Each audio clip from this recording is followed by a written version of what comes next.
Good afternoon, everybody, and welcome to today's webinar. I'm hoping everyone can hear me okay. If you can't and you may be struggling with sound, please check volume on your machine, but also it may be worth dropping off the webinar and dropping straight back on, as sometimes that can improve the connection and the sound.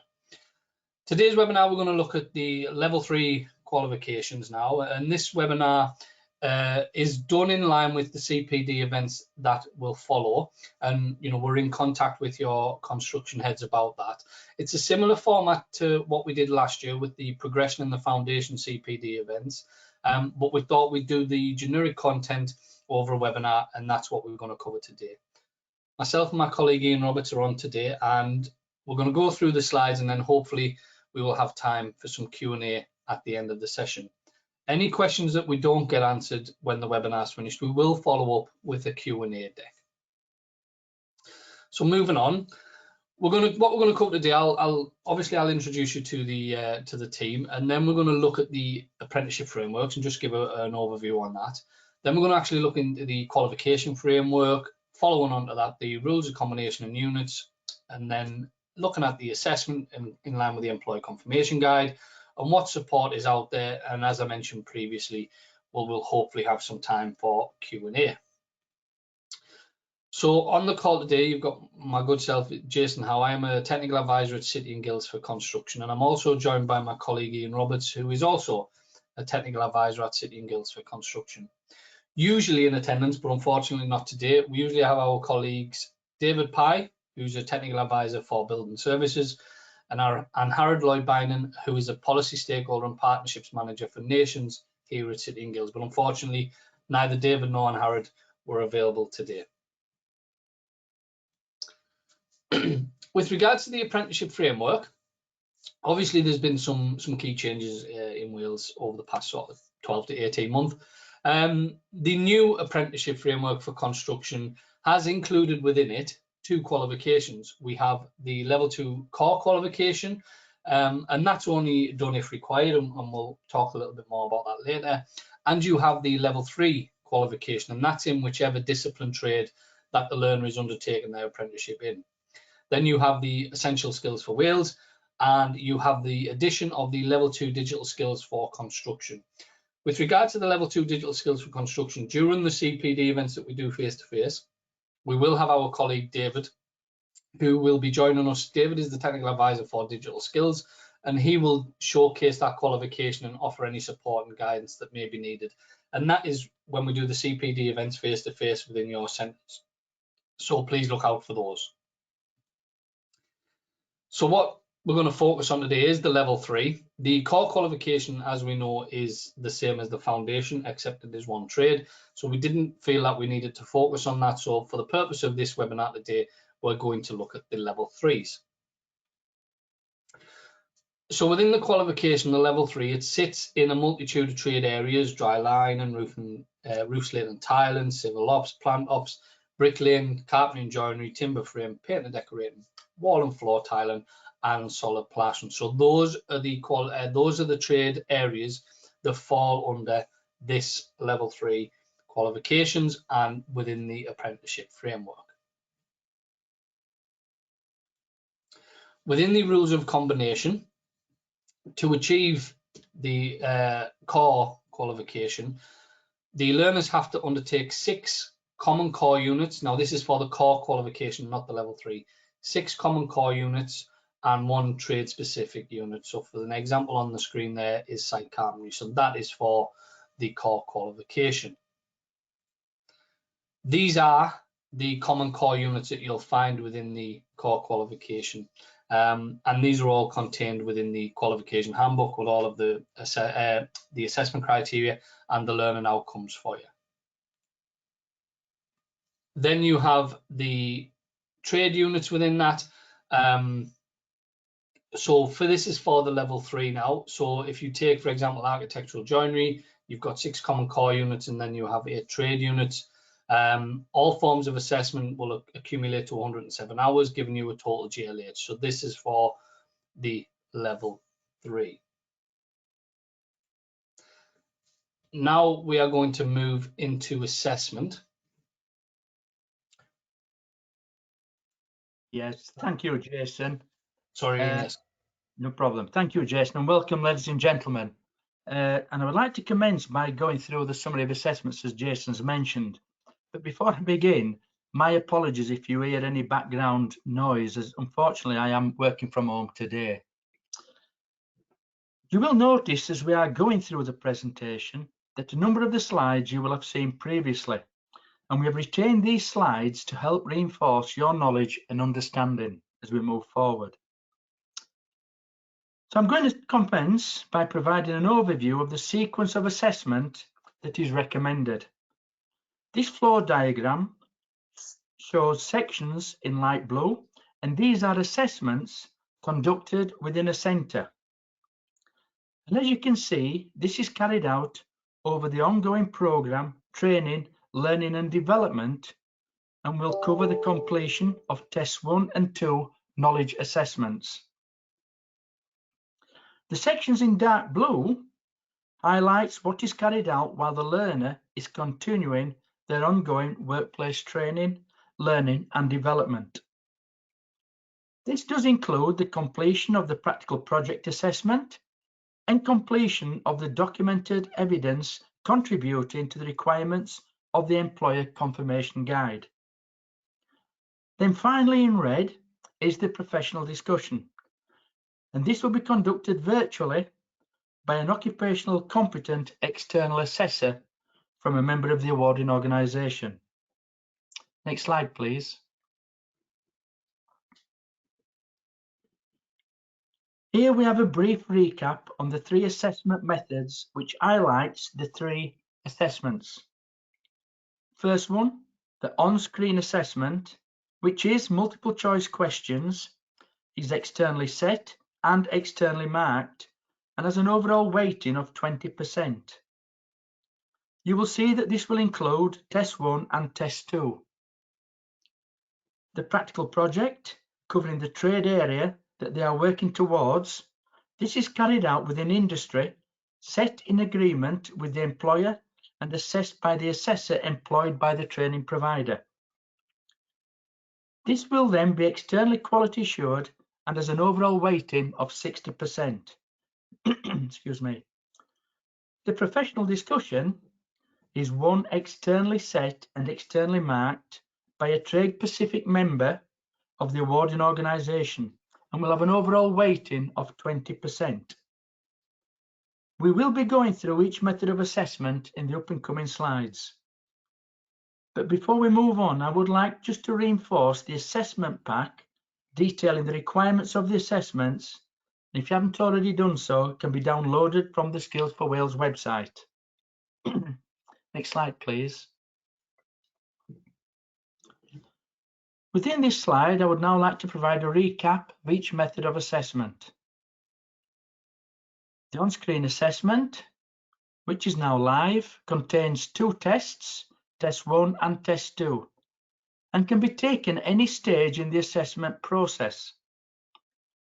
Although this is on demand and completed at any time, it is advisable to complete prior to the professional discussion. Test 1 contains 45 questions and takes 70 minutes to complete. But this may have been completed during their second year, or a learner who may have completed their progression qualification will have achieved this as it is the same test. Test 2 is completed in their final year and has 44 questions and a timing of 70 minutes. The online assessments are externally set and auto-marked, with the results being received immediately following the assessment and will be graded pass to distinction. Regarding the practical project, this is made up of 3 tasks that require the learner to plan, perform and evaluating, and this has got to be taken prior to the professional discussion.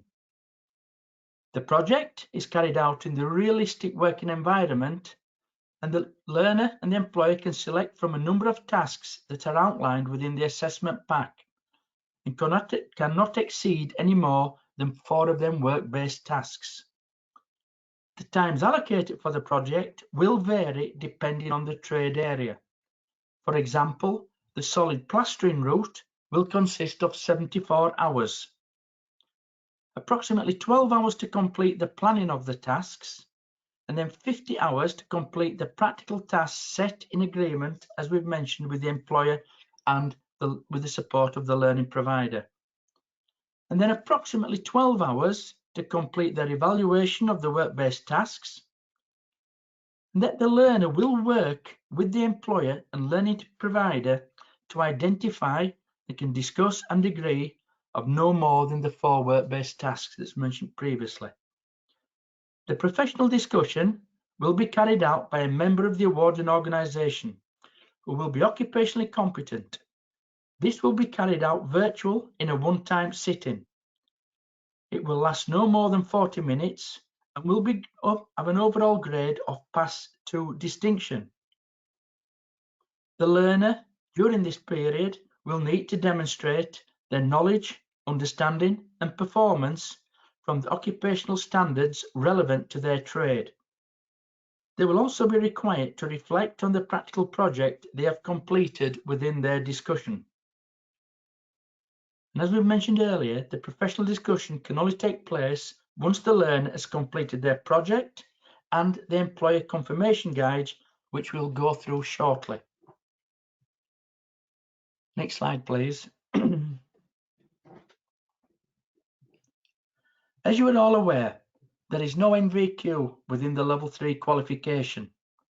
Learners, however, will still have to gain the skills and knowledge within industry to carry out and fulfill their role within the construction industry. We will be covering the employer confirmation guide in the next few slides. And as you will see, the completion of the document provides guidance to employers and training providers on how the occupational competency statements have been met. This will also support the learner in applying for their relevant CSCS card. The colour of the card will either be blue or gold, depending on the trade pathway they are working towards.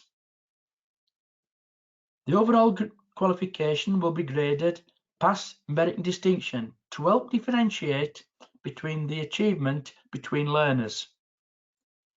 Provisional grades for the practical project will undergo internal and external quality assurance. Regarding the professional discussion, the trade-specific external assessor will confirm the grade awarded and the overall final grade will be issued by City and Guilds.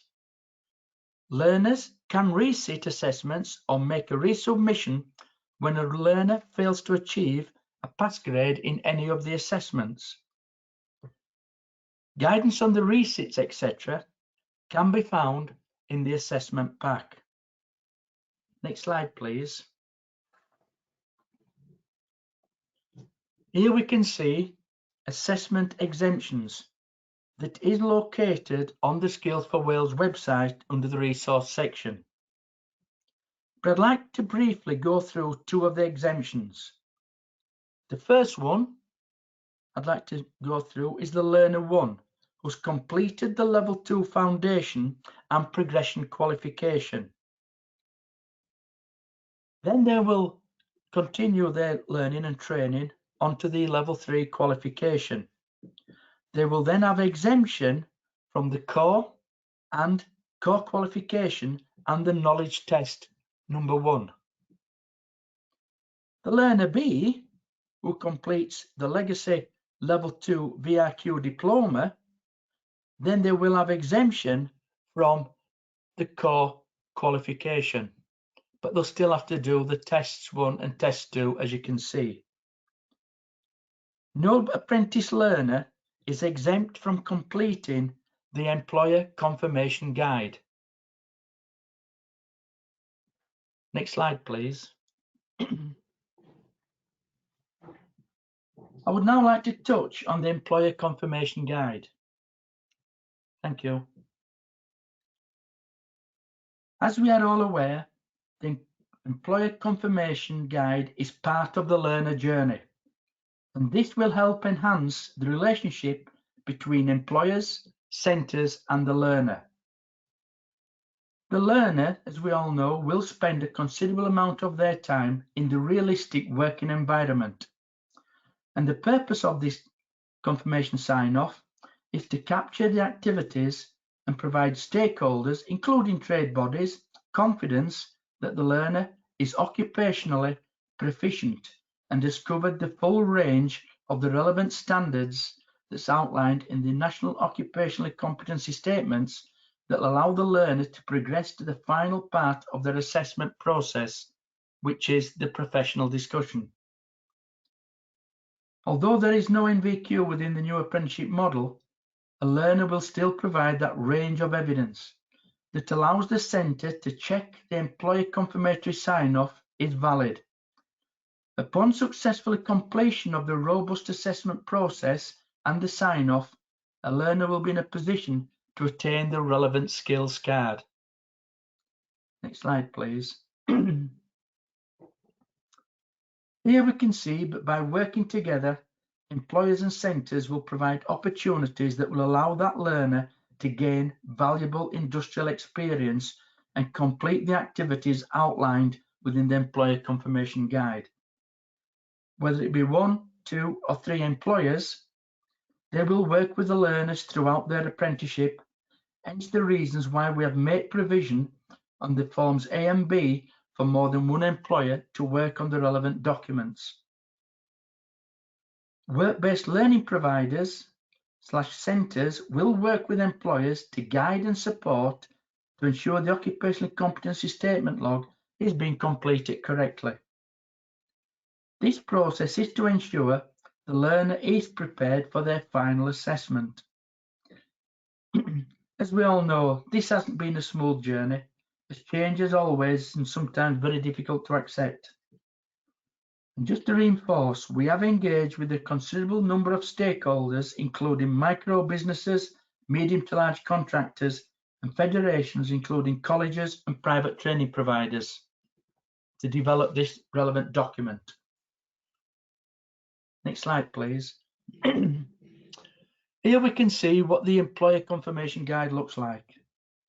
You'll see a front page, the contents and a section, and all this is contained within the employer confirmation guide. Whether it be 1, 2 or 3 employers, they will work with the learners throughout their apprenticeship, hence the reasons why we have made provisions as I've mentioned earlier. The guide is trade specific and can be located on the Skills for Wales website under each trade area. The document is in a writable PDF and can be completed either electronically or hard copy. The employer confirmation is the sole responsibility of the employer and the learner, working collaboratively with the learning provider to provide the support that they will require. Although not part of the qualification, this has to be completed prior to the learner moving forward to complete their final assessment, the professional discussion. We've received many emails regarding this document, and like Jason mentioned earlier, we will go through this guide in greater detail when we hold the CPD events. But I am pleased to say that we are now starting to receive positive feedback from centres moving forward. I would now like to pass you back to Jason, who will take you through the next section of slides. Thank you for now. Thank you very much, Ian. As we move through the support that we're going to discuss shortly, if anybody has any questions, please feel free to type them in the questions tab, and we will strive to cover as many as possible at the end of the webinar. Also, just as a follow-up as well, after the webinar, you'll receive some communication from us at Sitting Guilds, and within that communication, there is a link to a survey. We would be very grateful if you would complete that survey, because that helps us bespoke these webinars with regard to the content that you wish to see, but also it'll help us prepare for the CPD events. When we cover those, they start the first week in March and finish in April. And within there is a question about, content for the CPD event. So, it is your opportunity to put forward any suggestions that you'd like to see covered, and then we can certainly consider that when we are planning our events. So again, that would be very much appreciated if you could complete that survey once you receive it. As we look at what support is coming, my colleague Ian Roberts, myself, and David Pye, we spent a considerable amount of time between September and November visiting each centre, doing the drop-in surgeries, where we visited each campus for an hour and a half. And we were there for staff to come along, speak to, ask any questions they wished, so that we could support you accordingly. Following on from that, we then produced a series of preparing for success videos around the level 3 qualifications. The development of these videos has took a little bit longer than planned, getting them translated and getting the captions put on at the right time, and has proved a bit of a challenge. But I am pleased to say that those videos are pretty much now complete. They will be on the Skills for Wales website very, very soon. And when you receive this slide deck, where there will be a link on this slide to those videos. They're very short, they're no more than 5 minutes each, and they're based on the topics you can see on the screen. So if you wanted to look at method of assessment, you could revisit that video and just spend 5 minutes, as opposed to listening through a whole webinar. Again, if it was something on employer engagement or the evidence, you could go to video 7 and so on. So please keep an eye out. We will be sending an email alert when those videos do go live on the website. If that is a positive, format of support here, we are happy to do more videos, which are essentially short recordings. Please let us know, and we can incorporate more of them in our support package. Moving on, we have recently been successful in undertaking our first round of sharing good practice focus groups. These didn't really get off to the best start in November. Unfortunately, the sessions were cancelled in November due to a low response rate from providers. We still haven't had a response from all providers, but the January ones did go ahead, and they went from strength to strength really, and hopefully attendees found them useful. They're very keen to continue to attend the sessions, but what they are asking for is commitment from all centres. Now, that's not ourselves saying that. That is the providers and the people who attended. They found it very useful. They've started sharing good practices and networking, etc. So they have found them very, very useful. The next round of focus groups is planned for March. However, as Ian and I have alluded to through this webinar, we are doing the CPD events, and preparing and setting up these focus groups does take quite a bit of time. So the March dates are to be confirmed. We may move them to April, but then we're hit with the issue of Easter break and the 2 weeks in there. So we will probably do them over March and April accordingly. We have had one question come in, which I am going to respond to. How can we book onto the sharing good practice focus groups? If you email myself, jason.howe@cityandguilds.com, then I am more than, and tell me which trade, I am more than happy to book you on. But all construction heads have had an email about these focus groups. And what we asked of them is to share with us details of their staff that they wished to attend the groups. So, if you've unfortunately not been included in that, please do let us know, and we are more than happy to invite you to whichever trade is applicable to you. Sometimes it's more than one. For example, because of the foundation, we've had people working on the wood occupations and the roofing, so they've attended both. Similarly with the bricklayers and groundworks, so they found that very, very good with regards to interaction and engagement with other delegates. So please, and they're very informal. There's not, there's very, very little with regards to presentation. In fact, there's nothing at all really. It's just about us facilitating a session so that you can share good practices with colleagues from other colleges. As we've also mentioned, Ian, myself, and my colleague David Pye, and our other colleague from Digital, David McGill, we are going to be conducting a series of CPD events. These will be face-to-face within your centres. And last year we did full day events. This year we are going to do them over 2.5 hours. So hopefully this webinar will significantly reduce the need for a full day, hence why we're going to go for the 2.5 hours. We're going to cover delivery, we're going to cover the assessment in more detail, as Ian mentioned, and the employee confirmation guide, as well as in quality assurance, including the process around that and the booking of the external assessment, etc. And as always, it is another opportunity for networking, whether that be with colleagues from your same college group or colleagues from other college, if there are other colleges attending. So please keep an eye out for those events. We have been in touch with, again, every single construction head. So hopefully, we can get those booked in as soon as possible.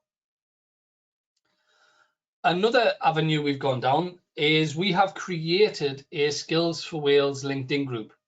Now, this is bespoke for providers in Wales who are delivering construction and BSc qualifications. We do monitor the people that request to join the group very closely. If you have got a smartphone in front of you now, feel free to scan the QR code and request to join the group. Or ultimately, once you get the slides, there will be a link to the group on those. So again, please feel free to request to join the group. And that's just another avenue where Ian and myself and other colleagues will share information. You can collaborate and share, again, more practice or resources or whatever you need to with colleagues on there. We do request, professional group etiquette for this group as well, and that will be monitored very, very closely. So, again, it is for the benefit of all. So please feel free to join our group and engage with us within it as well, because that's important. We need engagement. If we don't get engagement from members in the group, then it's no point having it. So please, please do to join us on that group.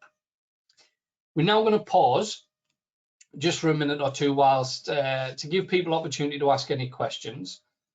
Please feel free to put them in the questions tab, and we will try our very best to answer them. If we don't get through all of the questions, like I said, we will follow up with an FAQ document following the webinar, but we do have to end the webinar today quite promptly.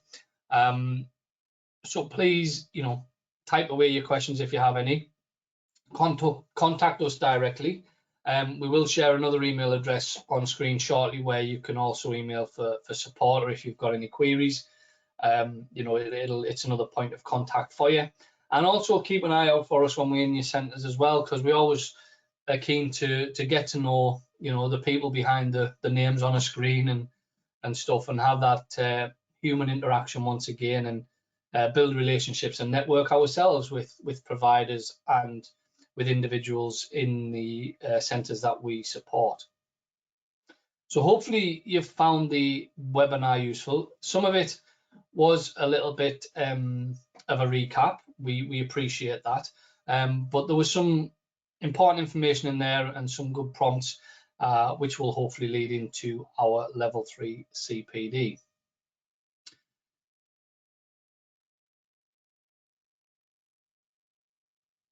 If a learner has completed 804.202 core as an FE learner rather than foundation, could I just check this is an exemption towards level 3 in the framework, even if the core was achieved in a different area? Learners can't take the core qualification as an FE learner, they can only take the foundation. Learners should not be undertaking the core as a full-time learner. They should be completing the foundation qualification, because the core qualification is only for the apprenticeship framework. If a learner has completed the foundation qualification, albeit in a different trade, for example, if they completed carpentry and joinery in the foundation as well as roofing, and then they got the apprenticeship as a bricklayer, then yes, the core is exempt because the learner has previously done the foundation, because the foundation qualification isn't a trade specific qualification. It's not the foundation in carpentry and joinery or the foundation in bricklaying. It is the foundation qualification. So no matter which pathway they've done within it, if they have achieved it, they will be exempt from the core. where do the planning of assessment take place? I'm assuming you mean the practical project. The planning for that can take place in the workplace. It can take place within centre, wherever is the most opportune place to undertake that planning.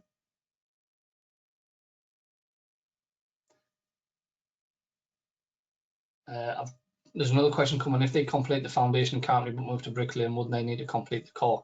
No, because they don't complete the foundation in carpentry, they complete the foundation qualification. The foundation qualification exempts them from the core. So no matter what trades they've undertaken when doing the foundation, once they've passed it, they are exempt from the core, whichever construction pathway they wish to progress to.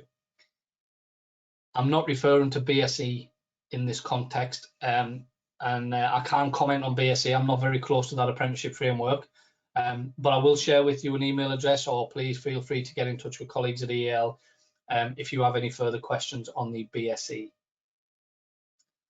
Coming back, Jason, yes, just coming back to the question on where do the planning of the assessments take place. By working closely with the employer, you probably will find that the learner with the employer will agree what activities they're going to be doing, and then time should be set aside, more than likely within the training establishment, to actually start carrying out the planning of it. And it's same with the reviewing of it as well at the end, because it's a controlled environment and it's somewhere where they can gain access to the internet and everything else to try and help them do that. But that's all about working collaboratively with the employer. All right, because if the employer's on site and he's probably doing concreting, or a load of timbers had arrived on site and what have you, the learner may not be given the opportunity to do the planning, and it's not really an ideal situation. He's trying to do it in a site cabin, so it'd be more than likely in collaboration with the employer for the learner to carry it out while he's in the training environment. That's what you may find. Yes, thanks for that, Ian.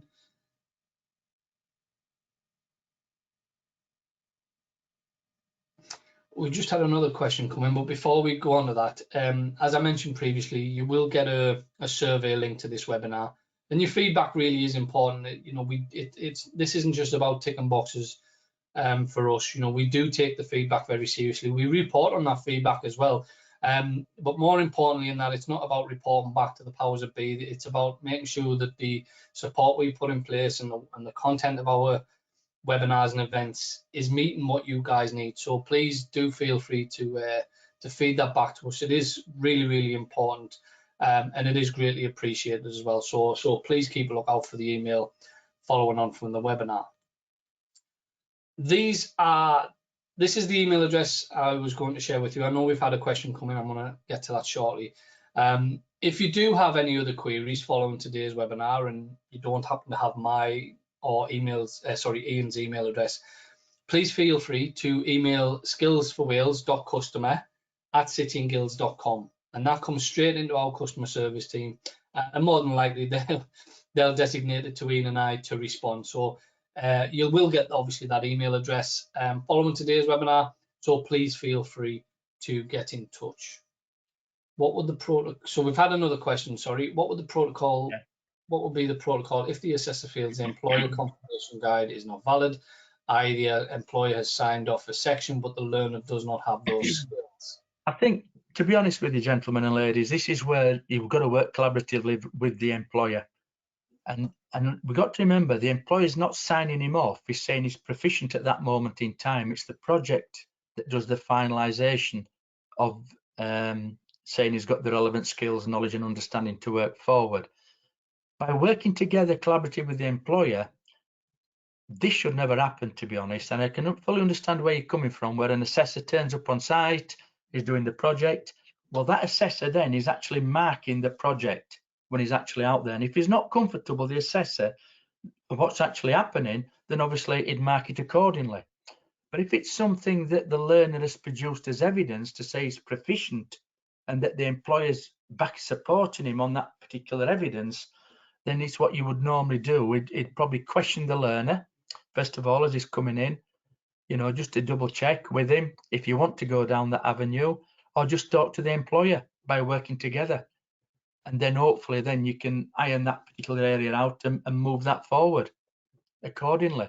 But if you're not, but it is about working collaboratively with the employer to agree and trying to discuss and moving that forward, because I can see where people are coming from when they have got concerns regarding this, but it's no different to what we've had in the past as we're moving it forward. We've accepted evidence previously from employers to be able to move that forward. This time what we have got to remember is with this qualification, we have the practical project where the assessor actually goes out to observe accordingly and be able to move that forward. There's no easy answer to that. It's just something that we have to work closely with the employer to ensure the learner is not disadvantaged in any way, and the employer does get that support that they require. Thank you. Yeah, thanks for that, Ian. I'm going to bring you in on the next one as well, if you don't mind, but just add to that, I think the role of the on-site assessor has never been as important as it is now. You know, the importance on that role has, you know, catapulted tenfold. Such an important role now for learners in that position. And yeah, as Ian mentioned, the assessment of the practical project is key, because that leads the learner on to then their final assessment, which is the professional discussion, which we hope that they're all going to be successful in. We've had a couple more questions come in. I'm going to answer one very quickly. Should the core assessments be completed within the year, or can they carry on to the level 3 year? However, if you have learners that obviously needed to do the core as well as the level 3, it's advisable that you try and complete that core qualification in year 1. Within that, you have the online exam, you have the practical project, and you have the guided discussion. Because this learner is an apprentice, there's no reason why it cannot be completed in 1 year, albeit I know that learner may be attending 1 day a week or 2 days a week. It should still be sufficient time for the learner to complete the core, because when they do the core, they are only completing against one trade area. And because they're working on site 4 days of the week, you would like to think that they are picking up sufficient practical skills in order to progress them forward for those core assessments. So I hope that helps answer that. We can't stipulate when you deliver the core or when the core assessment should be, but it is advisable that they are done within the first year. I'm going to bring in onto this question, if I may, Ian. Is it essential for the assessor to observe all MAC, minimum assessment criteria, on site during the observations? Can we envisage scenarios where the learner will not be able to cover all the MAC with an assessor present? And what is the correct protocol in this instance? Yeah, it's a good question, to be honest, and you're right. No one would expect an assessor to be there on site, because to try and cover all the MAC on site and observe it directly, then we all understand the assessor probably take his bed and everything else and camp himself there. So yeah, you're right. He can only assess what's going to be happening at that particular moment in time. But again, in talking with the employer, what's going to be happening on that particular time that they're wanting to plan and visit, the assessor then can make that judgment how many of the MACs he can actually cover. But obviously the learner's still got to cover all the MAC as part of that project, which is what you've actually put in your statement correctly, to be honest. But what would happen is there's going to be some MAC in there where the assessor's still going to have to make a judgment with the evidence that's been brought forward as well. And he could simply do, or they could simply do this by the next visit that they go out there to question the learner on what they actually did to cover that particular MAC when that assessor wasn't there. So it could be photographic evidence that's been produced, a video recording that's been produced as well to show where the assessor wasn't there, to provide the additional evidence for that particular MAC that's to be able to move forward. So yeah, it is going to happen, but we hope it's not going to happen where we're only going to end up seeing the assessors only going to be observing 10 or 15 or 20% of the MAC. That's the area where we've got to be a little bit careful with, to observe as much as we can. But the answer is no, you won't be expected to observe all of it, but it's still the minimum observations that the assessor's got to carry out in line with what's in the assessment pack. I hope that answers your question. If any of these answers don't come back, then please just come back to us, and I'm sure we can open it up where you can ask the question yourself, or just come back to us and we'll try and re-answer it. Hope that answers your question. Thank you. I hope that helps. We're just going to give it a couple more minutes just in case there's any more questions come in. We've had one touching on the point of evidence for Mac, not observed. Would witness testimony suffice, or is it essential for videos and photographs? Unfortunately, no. It's got to be photographic evidence or video recordings that's got to go, or the statements from the learner as well. That's what this got to be, because it is in a direct assessment. So we've got to have some evidence there to support that, moving that forward. Yeah. Another question just come in. Is there an issue if a part-time FE learner completes the core?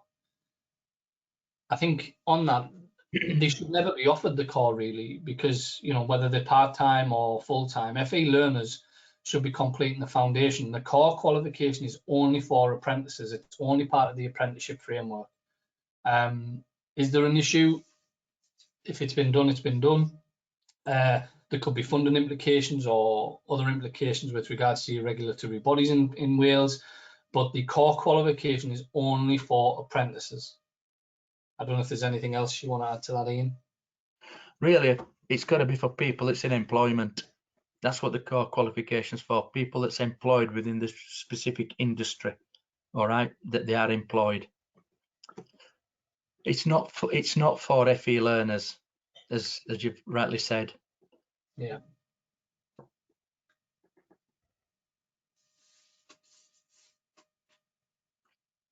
Like we've stated, if there's any of these questions that you don't think we're answering correctly, or you're still unsure, unclear, please don't hesitate coming back to us. Thank you. Yes, please. I mean, Ian's put, I can put my email address in the chat. We've also got the skillsforwales.customer@cityandguilds.com email address, which is on screen as well. Please feel free to get in touch with us however you may need to with regards to any questions that you may have moving forward.